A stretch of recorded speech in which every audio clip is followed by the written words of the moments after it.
Assalamualaikum warahmatullahi wabarakatuh.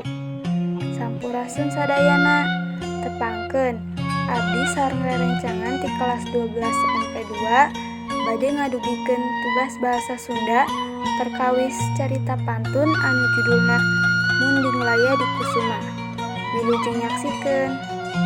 Aya hiji nagara anu subur, makmur, kataharja, gemah ripah loh Cinawi. Eta nagara teh katelahna Pajajaran. Ari Raja Pajajaran anu harita keur Nyakrawati lah Prabu Siliwangi. Raja adil, paramarta, tur dipikannya ku rahayatna. Prameswarina nyaeta Padmawati. Prameswari raja teh keur kakandungan. Anjeunna nyiram palai buah honje. Terus bae nyitah lengser pikeun neangan honje. Teu hanteu harita teh di Pajajaran kacidah hesena manggihan honje. Atuh kapaksa lengser mapai-mapai sakuliah nagara neneangan honje.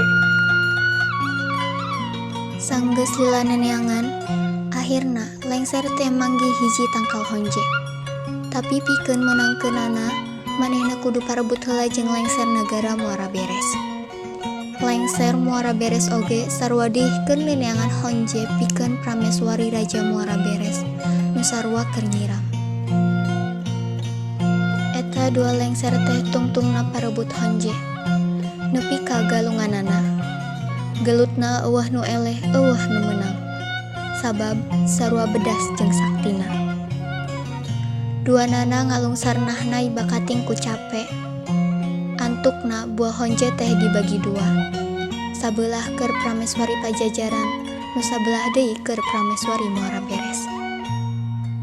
Gunduk kana waktuna, Prameswari Pajajaran ngalahirkeun budak lalaki, dingaranan Munding Laya di Kusuma.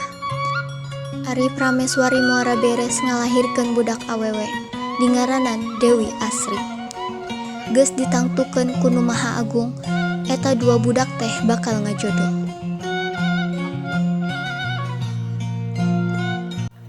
Kocapkeun Munding Laya teh geus gede, jadi pamuda anu gagah tersakti. Hiji peuting Padmawati, Prameswari Raja Pajajaran tea. Nempo lalayang salakadomas ti jebaningan. Munding Laya dititah nyokot eta lalayang salakadomas. Tapi samemehna kudu ka muara beres heula neangan ti pamajikanana. Nyaeta Dewi Asri. Munding Laya indit di Pajajaran dibarengkeun ku gelap nyawang jeung patih kidang pananjung. Barang nepi ka muara beres, harita keur aya dina kaayaan teu aman. Muara beres dikepung ku raja-raja salawe nagara. Paedah lamaranana ditolak ku Dewi Asri. Raja salawe nagara hiji-hiji diperangkeun ku Munding Laya. Untukna kabeh taluk. Ti muara seres Munding Yala indit neangan lalayang salakadomas.